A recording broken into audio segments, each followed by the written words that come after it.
Hey guys, so I've been talking a lot lately about the skill of not reading meaning into the things that happen in the 3D in general, but this is a manifestation space and people are going towards specific goals in specific areas, and really the key there is to not read meaning into the things that happen that appear to be related to the eventual achievement of that goal or whatever, getting that thing, getting that manifestation. That's, I think, the part that most people are interested in. And I wanted to give an example here. I wanted to sort of tell a little story here about something that happened that, of course, made no sense at the time. There was no way that I would know what it was going to mean until it had appeared to kind of crash and burn in a way.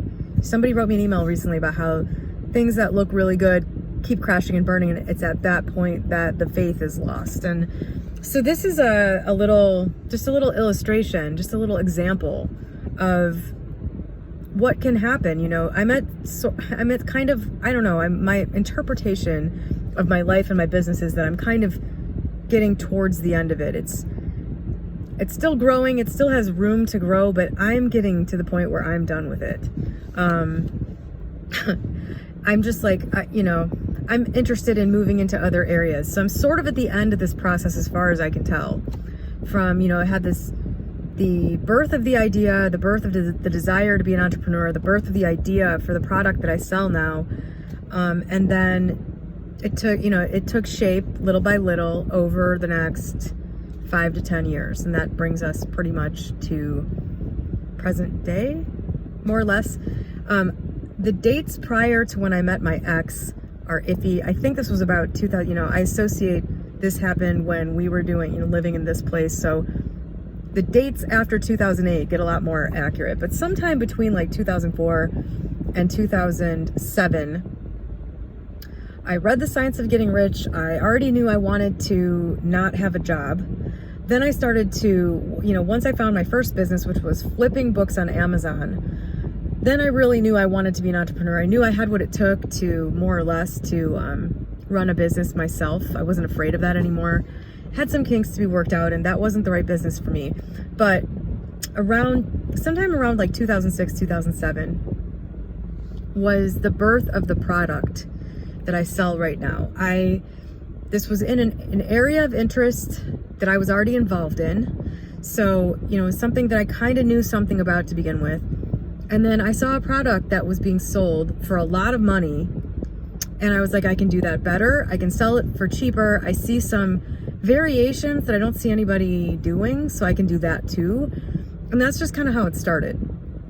And when, if that sounds like a big deal, if that sounds like something that's way outside of your control, what that literally meant was I went to a store, bought some stuff using tools that a 24-year-old non-mechanically inclined woman knows how to use.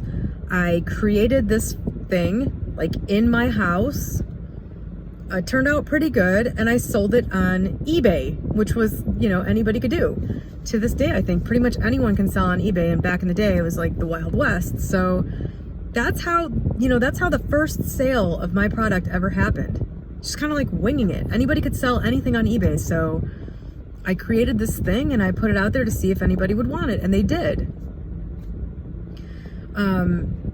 And I was able to even see that product to begin with because I was already in the mindset of I'm gonna see it, basically. I'm gonna see it. So that was how that started. That's how the first product was manufactured. And over time, it evolved to where it is today, where it's being, mass manufactured in a different, much more efficient way, much more accurate way. I've got better sources of raw material. It evolved over time, believe me. And it was little by little with that too. It wasn't something that like you have to be some brilliant business mind to know how to do, for sure. And to this day, there are still things that come up where I go, oh my God, we have been doing this the stupidest possible way. You know, like about once a year, there is some part of my business where I just say, how have we not explored this before? Like something will happen to force me to change direction with something, and it'll lead to a totally better and cheaper way, you know, of doing something. And I'm just like, oh my God, how much money have we wasted on this dumb way that we've been doing things? So this is not like, you know, whatever. It's just been pure open-minded and doing it even if I felt like a dumbass while I was doing it. And a big part of the reason why I was able to do stuff feeling like a dumbass is because it was very private. Like, I have a pseudonym that I do business under. I do, you know, like, there's been a lot of privacy in this. I don't go to like trade shows really or anything like that. I've been making all my dumbass mistakes in private. So anyway, but that is not the point of this video. The point is that in like, whatever I said it was, 2007 or something, there was the birth of this idea for this thing. And the first, just going out and doing it and saying, I'm just gonna, what the hell? I'm gonna see if I can create this myself at home and sell it. That's where that was born. And then of course I was very interested in continuing to do it, but because it was so inefficient and it was being sold in a way with high fees and stuff like that, it just didn't work out very well for me. I wasn't making a lot of money. And so that led me to be in a situation where I ended up completely shifting gears in a way that I made no connection between these two things. You could probably now that you know the outcome of the story, maybe you could have at the time too, but I started getting involved in internet marketing. My brother had somehow become introduced to selling info products and stuff like this. This was when the internet was still the Wild West, and there wasn't a ton of this going on yet. And he's a very smart guy, and he got into selling info products about the business that he was in, teaching other people how to do some aspects of the business that he was in. And I just kind of got really broke right at the, you know, I remember it's crazy how this shit happens. I hadn't paid my electric bill in like 6 months. I don't know what I was thinking. I was living in an apartment in the city in Chicago, and I never had enough money. I was trying to sell this product. I was still like running my book business that I had. And it was just really hard for me to do this by myself. Like, it's so much easier to have a partner for me that will take on some of the stuff that I find hard to do. My ex is like the perfect complementary partner for me in business. It's amazing. It really works well. He just kind of lets me run everything too. So, I was really struggling, and I was just like not very effective. I was not very disciplined. I had a long way to go personally before I was going to develop the skills that I needed to be able to get stuff done. So I was struggling and I was broke. And it was like, you know, I'm probably on the exact anniversary of it right now or something. It was like the middle of July, and my electric got shut off. Suddenly, I was home, like it just got shut off. And it was like a Friday afternoon or something. And I was like, oh my God. And my ex was already in the picture, and he was like, oh my God. And we were both broke, and we couldn't afford to pay it. It needed a payment of like $500 or $600 or something. And so I had already exhausted my parents helping me, I'm sure, because I didn't call. If I'd called either of them, they said no.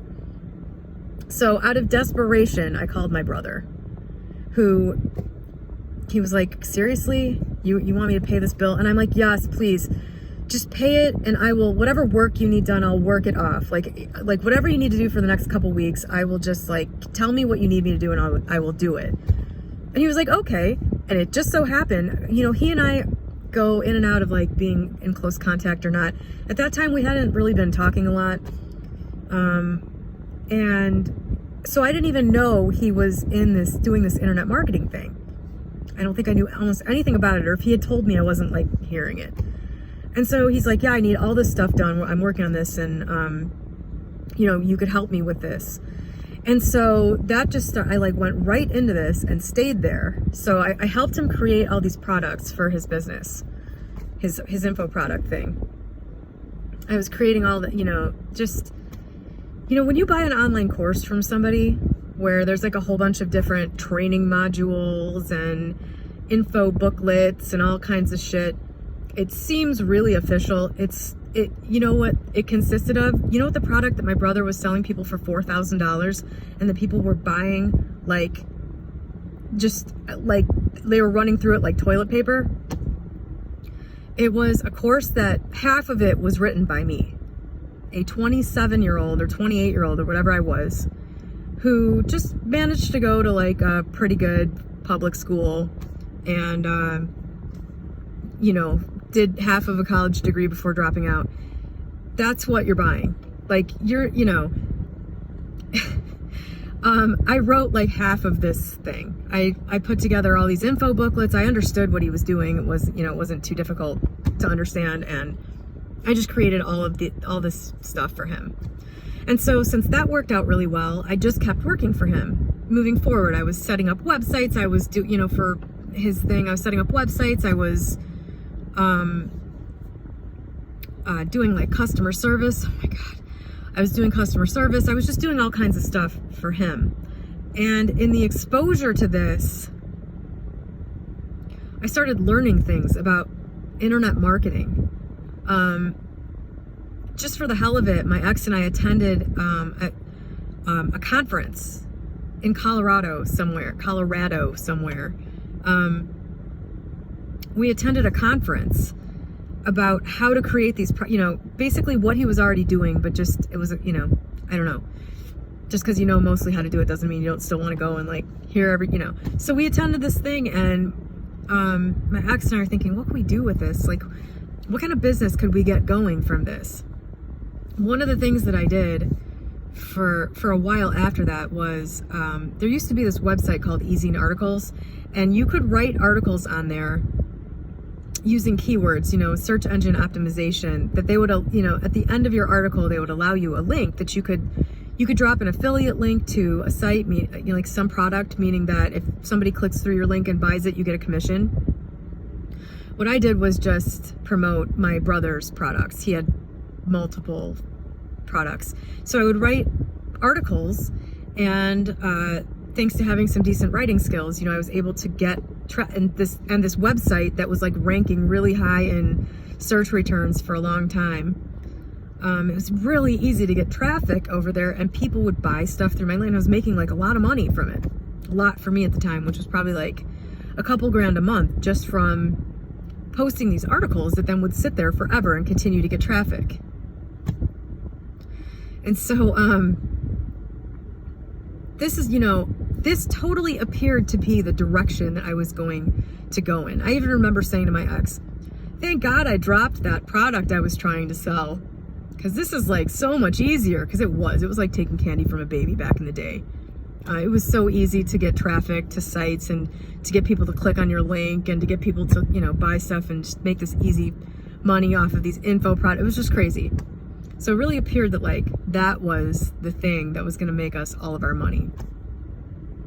But then, I don't know, I don't remember the exact timing here, but some stuff started to fall through. Like there were slow times where just like nothing was happening.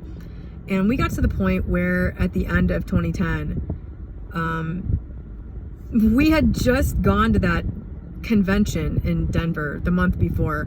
I had just had some kind of physical issue that ended up eating up a bunch of money that we had. I had to put my cat down. My cat had a whole bunch of problems. We just found ourselves broke at this point in time. We were renting my ex's sister's condo, so thankfully this was a family member, which for us made it easier. We were just like, we can't afford to pay rent this month. Are you able to cover it? And we'll pay you like both this month and next month in January. She was pissed, but she's like, okay. And that was, so we were like, okay, we got to figure this out. Like, we need X amount of dollars 30 days from now. We got to figure this out. We got to figure out what to do. And the internet marketing thing was, that's not the kind of thing where you can necessarily just get it to work overnight. It's sort of a long term. Now I don't even know what the hell you could do with it, but back then it was like kind of a long-term play. You got to set stuff up and let it start getting traffic, and then it pays you for a long time. One of the affiliate sites that we were making money from still has a commission that pays out every month. to this day, 13 years later. It's not very much now, it's like $50, but you get 20 of those going. And anyway, so as we're sitting there trying to think about what to do, I was like, hey, didn't you know, I had a whole bunch of the raw materials for this product that I had wanted to throw away when my ex and I had moved in together the year prior. And he was like, no, this stuff is worth money. We're not throwing this away. I was like, just put it in the dumpster. He's like, this is worth money. I'm not throwing this away. I'm going to put this in my parents' basement. And I was like, hey, do your parents still have that stuff? Because at the very least, we can do some of that to like make some money right now. Like I can do that today and start selling it. And they still had it, so he went and got it. So we didn't have to spend any money to get this product that we now sell full time going again. But the thing is, now I had this entire different understanding of how to market a product. So it wasn't like this needs to be being sold on eBay anymore. That was my initial thought. It's like, well, I'll just get this thing going on eBay again. At least we could get in $500 or $600 and, you know, whatever. That's better than nothing right now. I don't have a better idea. So like, as we're turning the ship around, going in this other direction, I started thinking, hey, you know, one of the things I had learned about from my brother was about email marketing. He had a huge mailing list. A big part of his business was building a list of people that he would then communicate with regularly. I'm sure you're on a million of these to this day. You're getting email ads from people, email content, stuff like that. That was a huge part of my brother's business, and that was also kind of also in its infancy back then. And I thought, hey, you know what? I can create content, free content for the people that purchase these products from me. I can create that all day. I know whatever, I can do that. This was back when you could get everybody's email address from eBay. I don't think that you could still do that today, but back in the day, if somebody bought something from you through eBay, you could see their email address. You didn't just have to communicate through eBay.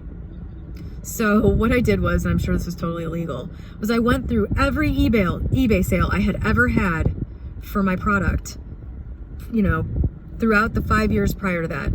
And I got all these email addresses into an Excel file. And there were like 500 or something. And I just said, you know what? No guts, no glory. And I set up a website, a super shitty e-commerce site that I was using all the way until last December.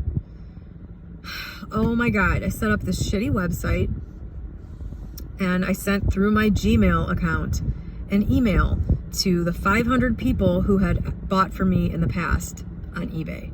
And I said, hey, I don't know if you remember me, but you bought this thing from me in the past. I'm launching my own website now.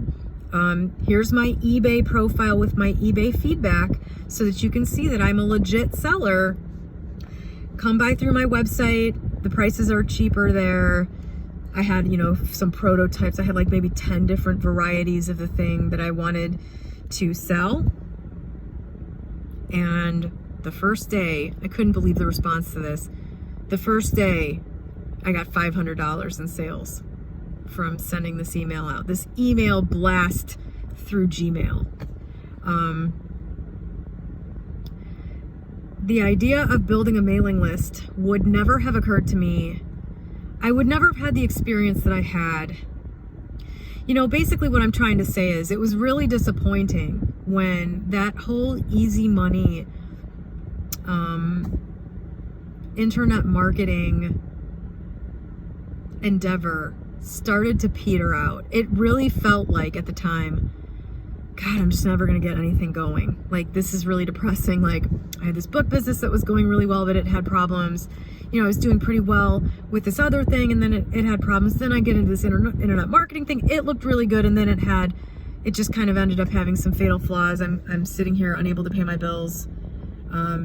It would have been very easy to just give up. I mean, I think that's the thing. You have to keep going and not give up and not read meaning into it about your overall chances of success. Like, you just can't go there. You can't allow the things that happen to make you decide you're a failure, or that you're never going to have what you want, or that you're never going to be successful. You just can't do that. You can't go there. That's the skill that has to be built, is starting to interpret events that happen as part of the bridge of incidents. Everything, you just have to start looking at it that way. Otherwise, you lose that fire to continue on and eventually, get the prize. So, that was pretty much it. The rest is pretty much history after that day that I sent that email out. I've created a ton of content to give away for free to people to get them to subscribe to my mailing list. I send them out advertisements every single day. It took me a long time to get up the guts to do that. First, I was sending an email out once a week. I didn't want to bother anybody. And of course, I wasn't doing that well with sales just from emailing people once a week. I remember my friends were like, don't email more than that. I would hate it if somebody emailed me 5 times a week. Sorry, Mags. I still remember somebody saying that. Sorry, Mags, but I just don't think you should do that. I finally got up the guts to start emailing people every day. I remember there was one month where I just said, you know what, I need to roll the dice here.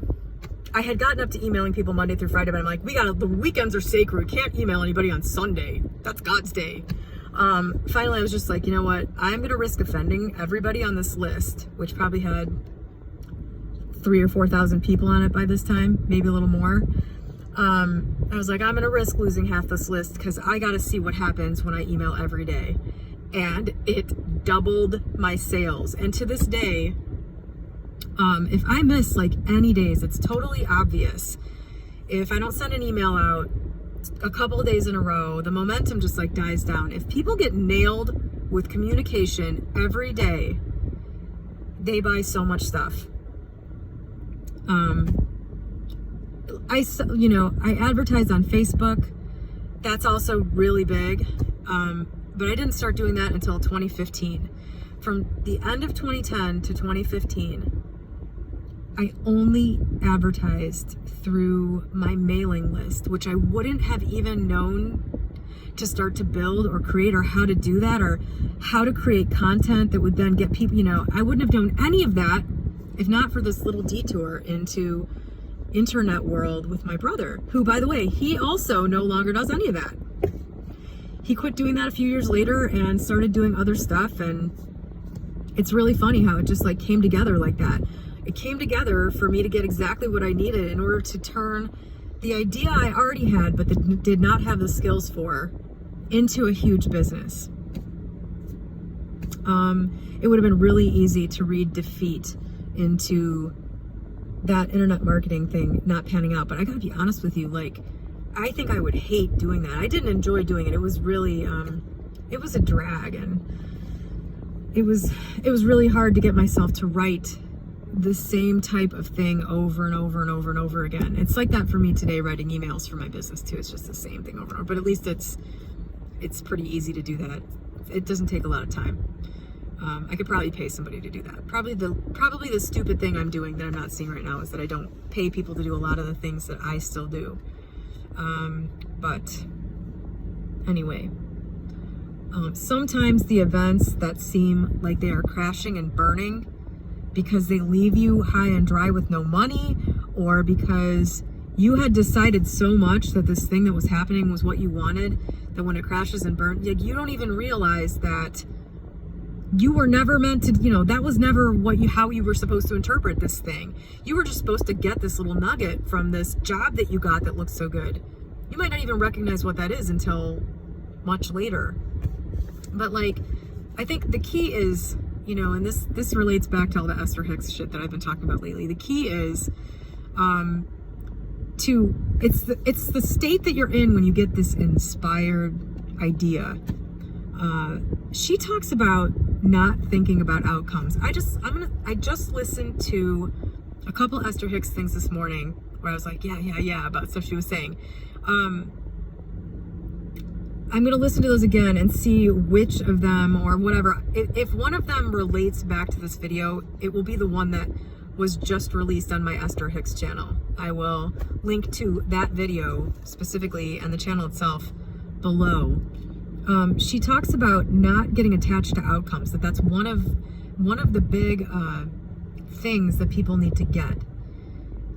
When you get attached to outcomes, you read meaning into things. If you just kind of keep going from one place of inspiration to the next, to the next, to the next, then that is what leads you towards like so much stuff.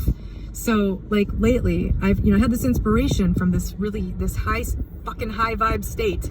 I had this inspiration to make this Esther Hicks channel where I'm just like editing the transcript and putting up videos of hers that I like and buying some stuff that I haven't heard and uploading that. And maybe that's a new thing for some, maybe that hasn't been put on YouTube yet.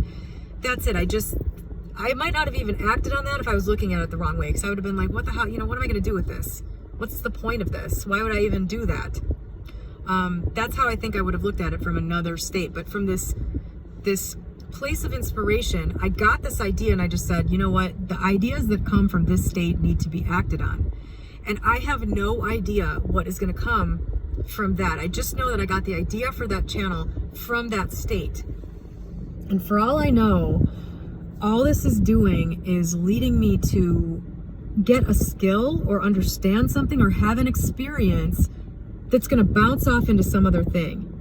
And if I looked at this thing and said, this channel needs to be a success, this channel needs to do so, if I got attached to some kind of idea about what that thing is going to be, I might not have even started it in the first place, because I might have just said, there's no way anything productive could ever come out of this.